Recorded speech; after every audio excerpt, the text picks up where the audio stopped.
Quand les Anglais nous enseignent les bonnes manières. Bonjour, je suis Anne Nagas, la fondatrice d'Apprendre les bonnes manières. Aujourd'hui, petite revue très rapide de ce livre. Je n'ai même pas fini de le lire, mais je suis déjà tellement enthousiasmée que je peux partager avec vous. Le livre Buffler's Guide to Etiquette, écrit en anglais, par William Hanson, que vous connaissez peut-être si vous le suivez sur les réseaux sociaux, un petit peu sur YouTube.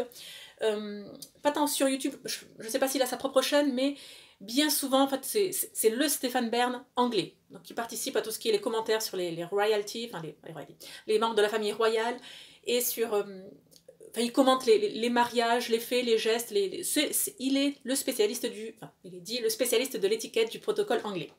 Le livre est paru en 2018, très bref, écrit en anglais, et surtout il y a cet humour anglais, c'est savoureux. On aime ou on n'aime pas, c'est certain, mais moi ça me ravit, voilà, j'aime énormément, je souhaitais partager avec vous quelques petits extraits. Comprenez bien, c'est le genre de manuel qu'il faut lire avec humour, d'accord? Comme par exemple, il nous précise bien qu'il est totalement interdit de parler argent. L'argent est un tabou social, vous ne parlez jamais argent. Et il précise bien, même pas avec votre banquier. Jamais!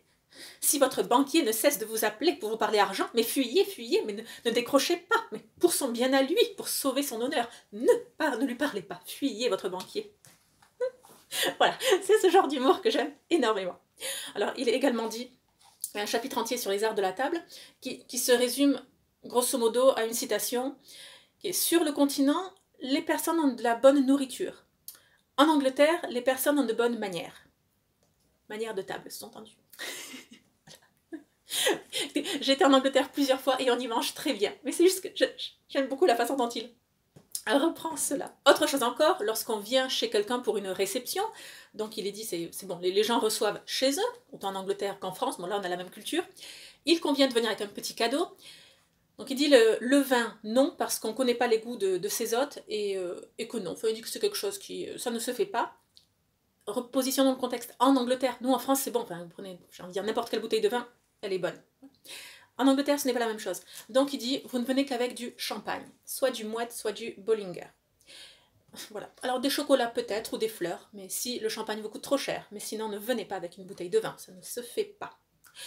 Et alors, lorsqu'on arrive ce moment de l'apéritif, qui n'est pas appelé apéritif, il est dit donc, si vous voulez demander quelque chose à boire, vous ne pouvez demander que du cherry. Sinon le reste, si vous demandez une bière ou quelque chose comme ça, c'est... Ah, les autres vont tout de suite penser, oulala, faut mettre l'argenterie à l'abri parce qu'il va nous cambrioler. Encore une fois, c'est de l'humour anglais avec ce côté. Si vous connaissez l'auteur, il est quand même là ce côté petit snob, d'accord, et il en rit, il rit de lui-même. Bon, donc j'ai bien aimé ce passage. Et enfin, dernière petite astuce que je souhaitais partager avec vous, c'est la page 25, voilà. Lorsque vous êtes lors de mondanité, garden party, et que vous avez oublié le prénom de la personne, donc l'astuce pour lui, c'est de faire venir un étranger et donc de lui présenter la personne dont vous venez d'oublier le prénom, et avec le fameux hey, bonjour Richard, je suis content de te voir. Est-ce que je peux te présenter... Oh zut, j'ai oublié votre nom. Et la personne dit Henri. Mais non, Henri, je le sais bien, votre nom de famille. L'autre, Smith. Laisse-moi te présenter Henri Smith. Voilà. Bon, comme dit, il faut quand même un peu d'audace et de courage, et il ne faudrait pas que ça se retourne contre nous, mais c'est une bonne astuce, hein, voilà, en faisant semblant d'ignorer le nom de famille de la personne et pas son prénom. À la fin du livre, il y a également un glossaire, donc avec quelques petits mots et des définitions de son invention, comme le NQOCD, qui sont les initiales pour Not Quite Our Class, Darling. Je vous l'ai dit, c'est quelque chose de snob. Il faut en rire, oui voilà. Écoutez, si ça vous dit, si jamais vous tombez dessus, oui, prenez-le, feuilletez-le. Je ne sais pas si vous allez le lire comme moi de la première page à la dernière, mais en tout cas, feuilletez-le, vous allez passer un bon moment. Moi, je vous dis à très bientôt. Abonnez-vous à la chaîne YouTube pour ne rien manquer. Si d'ailleurs vous souhaitez recevoir le guide des mondanités sous-titré 7 leçons de savoir-vivre pour briller en société, suivez le lien juste en dessous de la vidéo. C'est gratuit et vous allez le recevoir d'ici 5 minutes dans votre boîte mail. Je vous dis à très bientôt et surtout, n'oubliez pas, la bienséance fait la différence.